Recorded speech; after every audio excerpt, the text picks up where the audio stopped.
Une nouvelle version d'Azura vient de sortir, donc la bêta 2.0, avec de nouvelles fonctionnalités, enfin, bon pas tout ce qu'on attend, mais certaines fonctionnalités sympathiques que je vais essayer de balayer.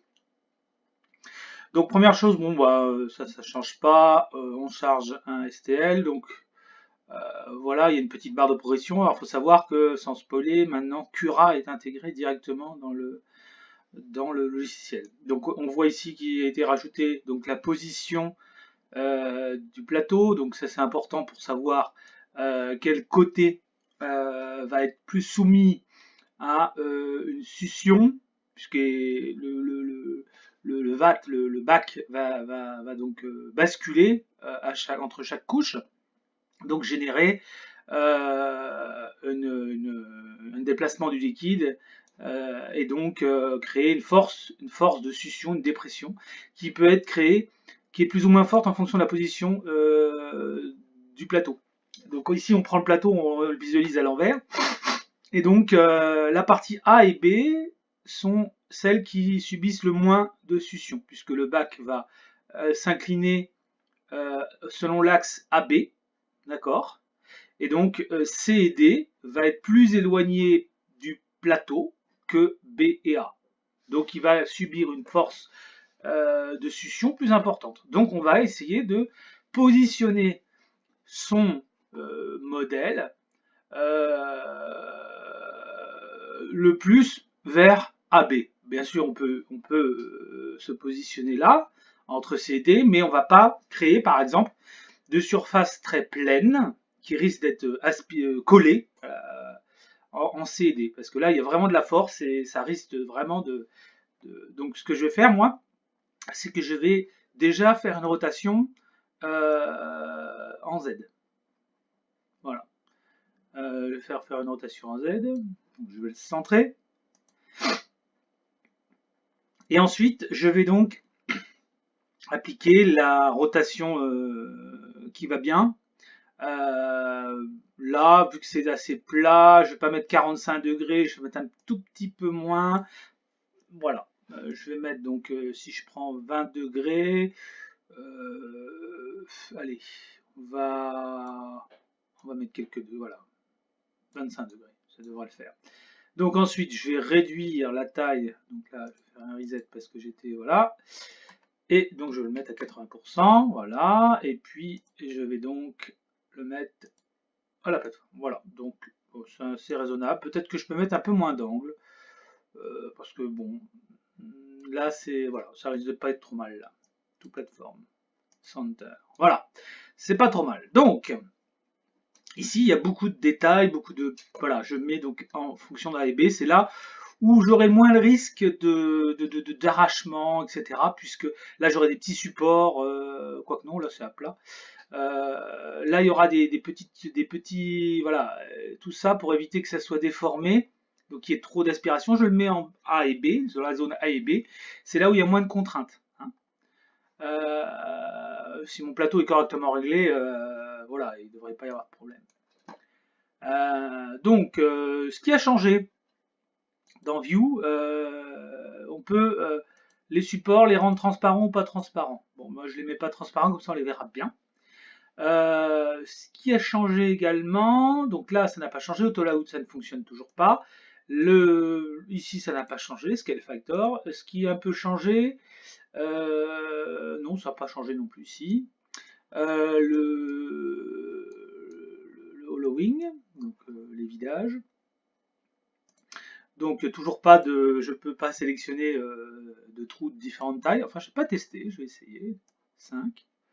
Et si je mets 2, non, ça réduit le trou à 2. Donc ça, c'est pas bien. Bon. Est-ce qu'on peut augmenter la taille des trous? Non, le maximum, c'est 5 mm. Voilà. Donc 5. Donc toujours l'histoire de la densité que j'ai expliqué dans ma précédente vidéo. Donc ça n'a pas changé. Donc je vais mettre des petits trous un peu partout. Alors, ils n'ont toujours pas implémenté le CTRL Z ou commande Z en fonction de si on est sur Mac. Mon Mac n'est pas encore sorti.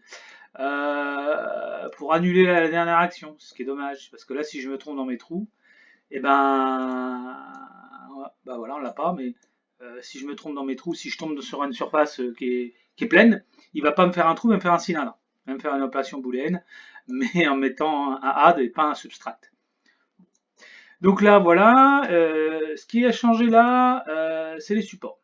Alors, petit point négatif, on n'a plus le petit ascenseur haut et bas là pour changer la valeur. Bon, faut la taper. Maintenant, au contrario, on peut donc on peut générer voilà les supports. Donc là, j'avais mis 2 mm, des gros supports. Et puis là, on peut en rajouter. Mais la petite nouveauté d'en rajouter, donc là, je peux en rajouter en faisant add. Je peux en rajouter, voilà. La petite nouveauté, c'est que là, je fais un 2 mm, 2,20, etc. Donc voilà. Mais si je mets 4 mm, par exemple, et là, bass thickness 4. Ah non, c'est pas bass thickness, je fais des bêtises en plus. Ouais, c'est pas là, c'est 2.20, merde, 2,20. Si je prends bottom size, tip size, bottom size, et ben c'est ça, hein, 4. Entrée.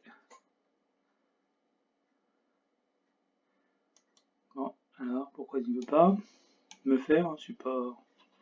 J'ai mis trop de bottom size, tous les coups. On va essayer de tester, mais. Oui, apparemment j'ai mis trop de bottom size, donc on va remettre 2. Voilà.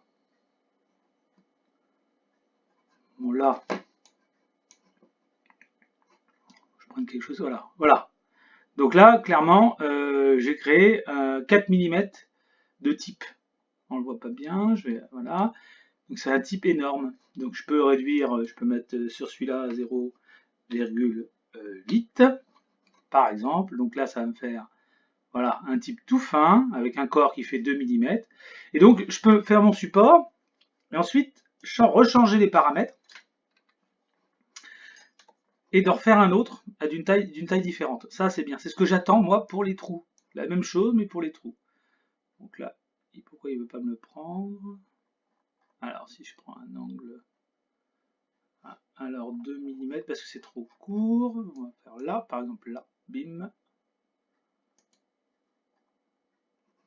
Ah, parce que, voilà. Entrée. Alors, pourquoi il ne veut pas me faire bottom size 2? Type size 2, alors qu'il m'a fait un type bon. Voilà, on va faire add.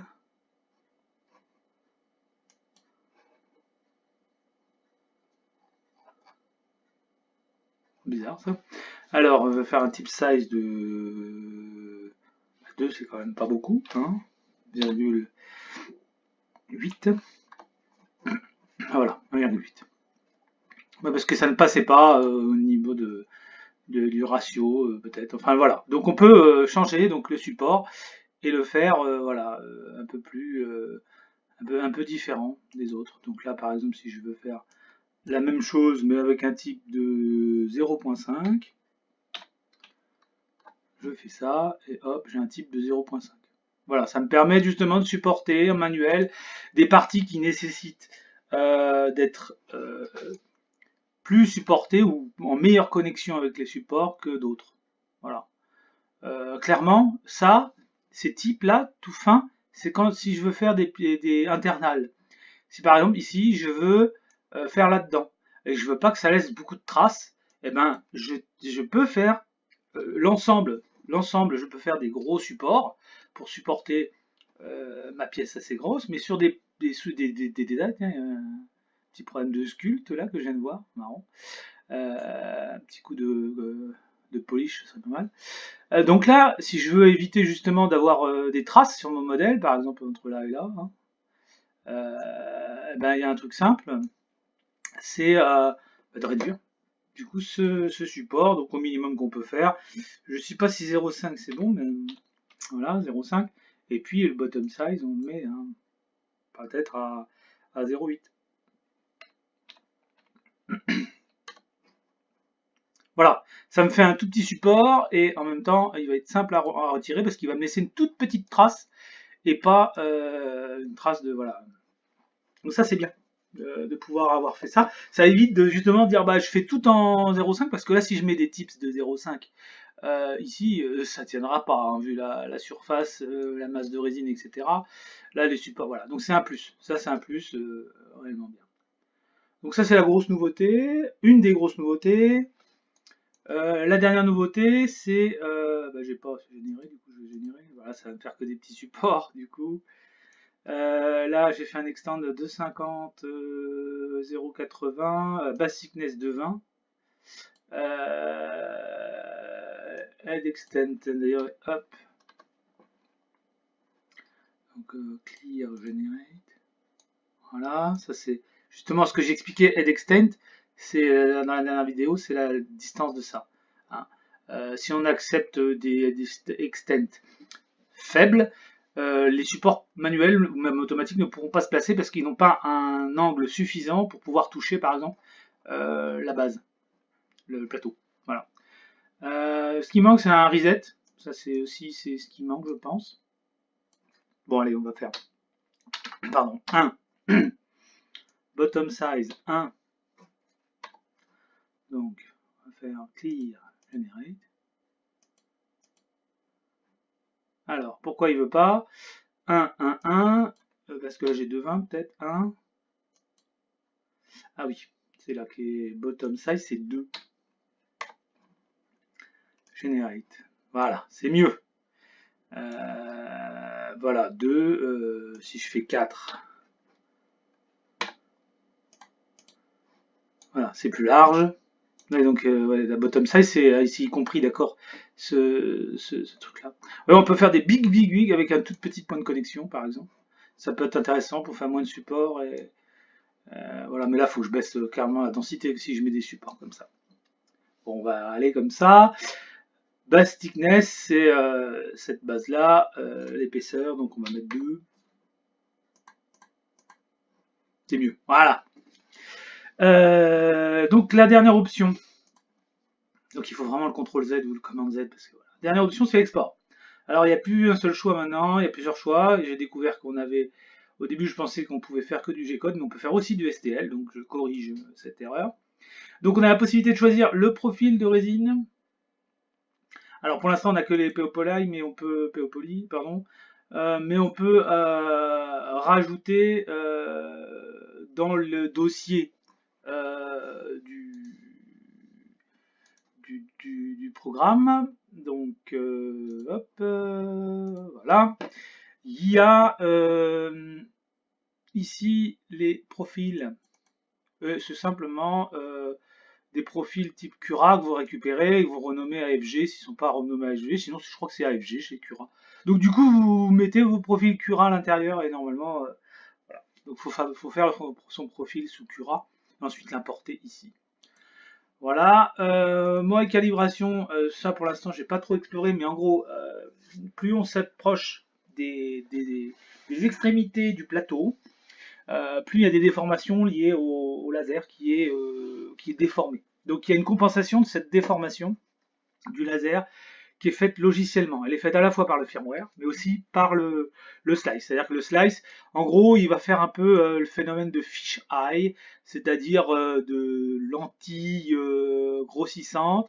Et donc les bords, là, ils vont être recompensés pour qu'ils soient en réel, qui correspondent, qu'il n'y ait pas d'effet justement de bord de lentilles et qu'il soit bien droit et pas déformé. Voilà. Donc là, il y a un fichier de calibration d'origine que j'ai mis.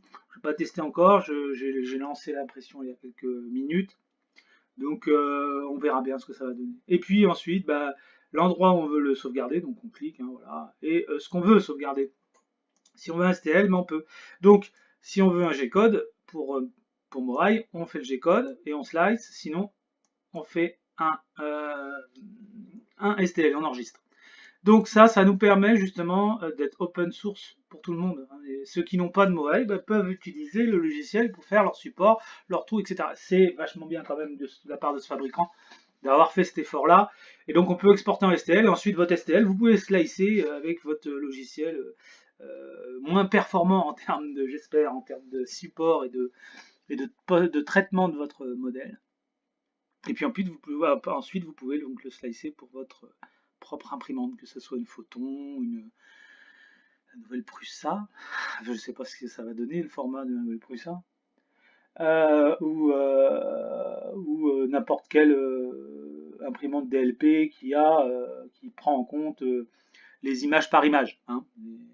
Toutes les DLP, enfin, je dis DLP, c'est un faux terme. Une SLA LCD, pardon. Ça, c'est le vrai terme. Hein. La SLA étant en laser, d'accord? Parce qu'à l'origine, la SLA, donc la stéréolithographie, a été développée avec un laser, hein, polymérisation de résine par un laser.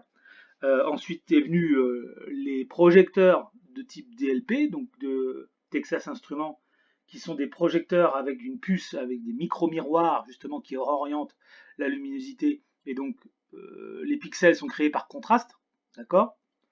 Et puis, la dernière technologie qui a été rajoutée, qui est concurrent du DLP de chez Texas Instruments, c'est les cristaux liquides LCD. Donc après, la rétroprojection, elle peut être lampe, LED, etc. On s'en fiche, mais voilà. Donc il faut bien distinguer ces trois technologies, j'insiste, parce que souvent les gens, et souvent les sites chinoises embrouillent les gens.